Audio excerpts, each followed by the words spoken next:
What is this? Johnny Kane here, y'all. And today we want to talk about where your head is at. I mean, it's not much of a secret that we are the thoughts that consume us in terms of our mindset. And the power that the mind has is, well, it's immeasurable. Any of us that have played sports can remember times that we pictured things in our mind and went out and were able to accomplish them. Whether it's imagining a scenario in which you, in basketball, perhaps come off of a pick, catch, stop, shoot, score, or if you're lining up to run a pass pattern and you look, you take a picture in your mind of the spot that you need to hit, the mark you need to hit, you go through all of the steps, and then you make it happen. And this can also happen in throwing a pass, things of that nature. And oftentimes, when we put ourselves in a position that our thought process is, wow, this is going to be really bad. This is going to be awful. Then these things have a tendency to play out. If, in contrast, you think, wow, this situation is really great. This is great. I can't wait. This is really awesome. That also has a tendency to play out. We're all on our own moving timeline, going forward, evolving, and unfolding.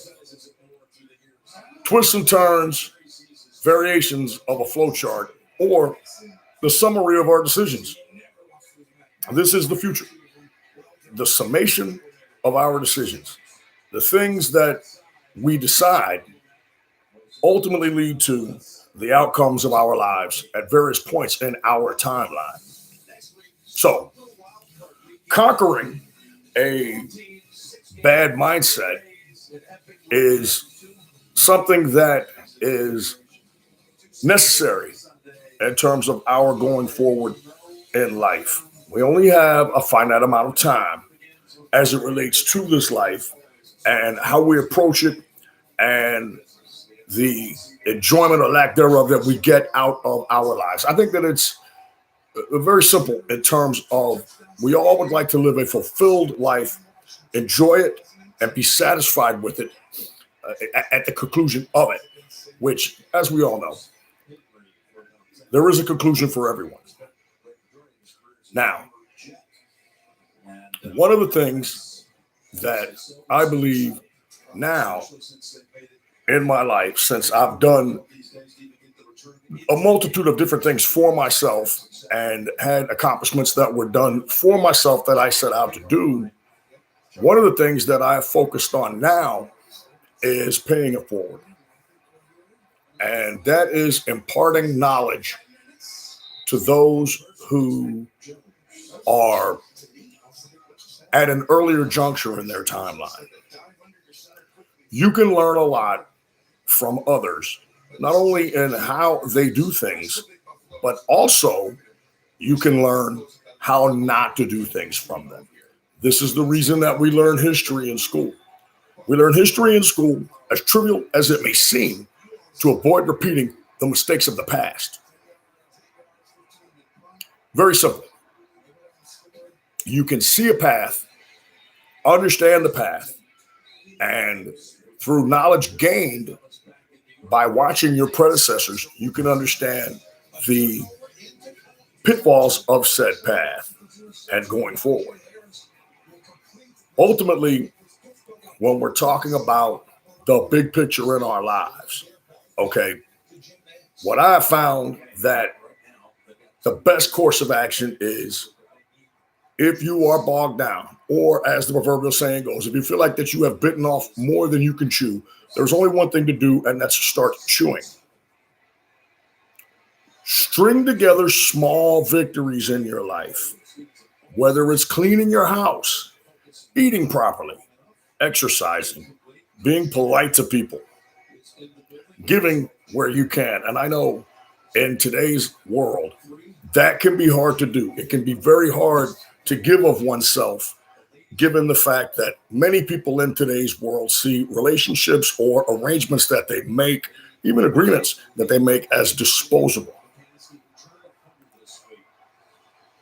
This sort of vexing kind of situation that we live in can make it hard to give of yourself. And ultimately, in paying it forward, you're not going to see the rewards immediately. You might not even see them at all, other than the karmic self-satisfaction of helping someone who may have needed it. I have heard the phrase before that you never know when you are someone else's Bible. And this is not something that is restricted to those who are Christians or follow the Bible. It is more of being a person that shows solid guidelines in terms of your life and the way to handle things to other people who may not have received such guidance in their lives through a variety of circumstances. Ultimately, the truth is we're born alone and we die alone.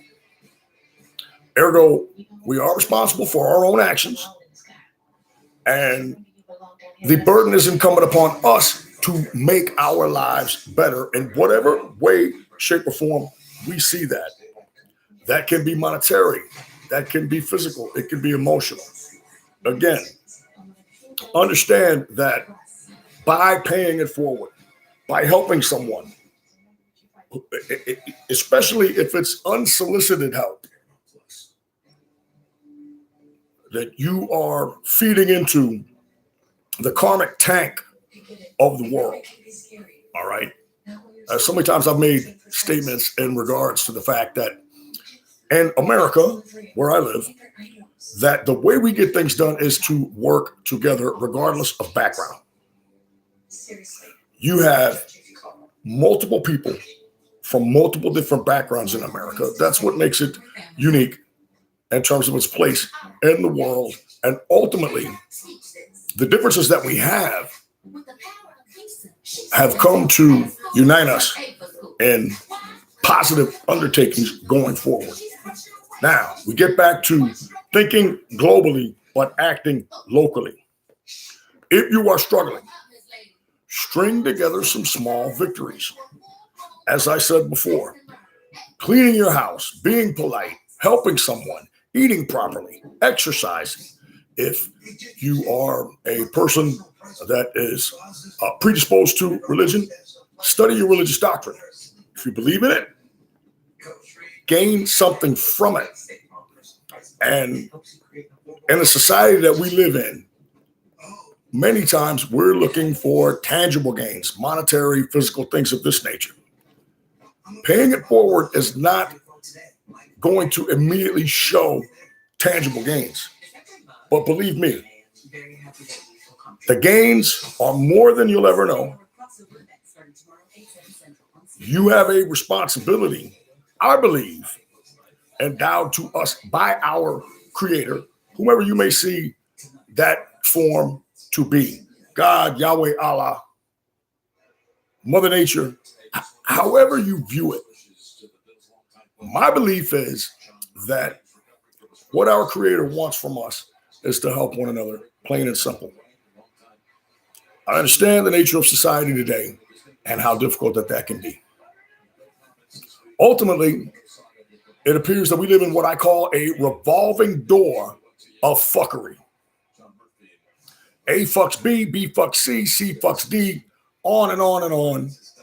And many feel compelled, because they have been wronged, to wrong someone else who may or may not have wronged them at all.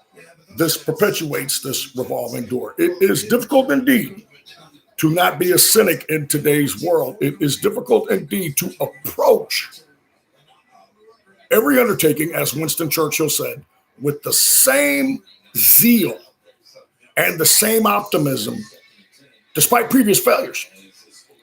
Oftentimes, people are affected by the past. This alters and changes their decisions going forward. Now, whether that's good or bad is going to ultimately be up to you. Understanding that many do not have the same resources. Many are ill-equipped in terms of the training and guidance that they have in this life. The best thing that we can do is to help our fellow human beings. The best thing that we can do is to treat each other with respect until respect is no longer warranted. That's really the only way that you can do it. Faith and belief, whether it's in yourself or a higher power, is critical. It is critical because of the positive flow that faith sets you upon. And however you view it, however you may view it, this is what kind of gets the ball rolling, so to speak, in a positive direction. It is our faith. It is our faith in ourselves, our faith in our higher power, however we view that to be. Losing faith happens to many people. Certainly has happened to me. And it is a very empty feeling when you look around at your circumstance and you say, why should I have faith in anything? Why should I have faith in anything going forward when I have no indicators that my faith will be rewarded? The only indicators that I have are that things are going bad, and subsequent to this, my subconscious belief is that they will continue to go bad. It's easy to fall into this trap. It really is. Now, belief and faith, positivity going forward in and of itself is not enough, but the undercurrent that it triggers in one's life will start in these small steps going forward and doing the right thing, which will lead to other great things, great positive things in your life. Yes, it is not faith alone. It does take effort on your part. But as we know, anything worth its salt requires effort. If you apply no effort, oftentimes whatever you achieve will be reflected in that lack of effort placed into the achievement. When you work hard to do something and you discipline yourself, make no mistake about it, as constraining as discipline seems, foregoing short-term pleasure for long-term gain, ultimately, discipline will set you free from the shackles of things that have constrained you, that have caused you to avoid normalcy in order to satisfy these urges or chains, so to speak, that you feel you have to. This is certainly prevalent in addiction, certainly prevalent in political maneuvering, even in daily life. Subrogating one's own personal needs or positive needs in order to achieve a goal that they believe that they have to have, whether it's satisfying an addiction or gaining a foothold in terms of the pecking order of society, their job, life, so forth and so on. You're spending all your time on a quest for a new job. These constraints cause us to act outside our normal instincts and way of being. Indeed, you do. Create a free Indeed account. Understand that paying it forward, as I said previously, will not give you any immediate tangible rewards. However, the satisfaction of knowing that you gave your best effort to help and ask nothing in return is something that we all should learn, if we don't already know, to deeply appreciate. There's a lot of people out there right now that are hurting in so many ways and so many areas. I understand that you yourself may be hurting. I get that. I'm hurting. But the fact of the matter is, we must soldier on. And we must soldier on the right way. Think globally, act locally. Do your dead level best, and you will be rewarded. I'm Johnny Kane. Thanks for tuning in.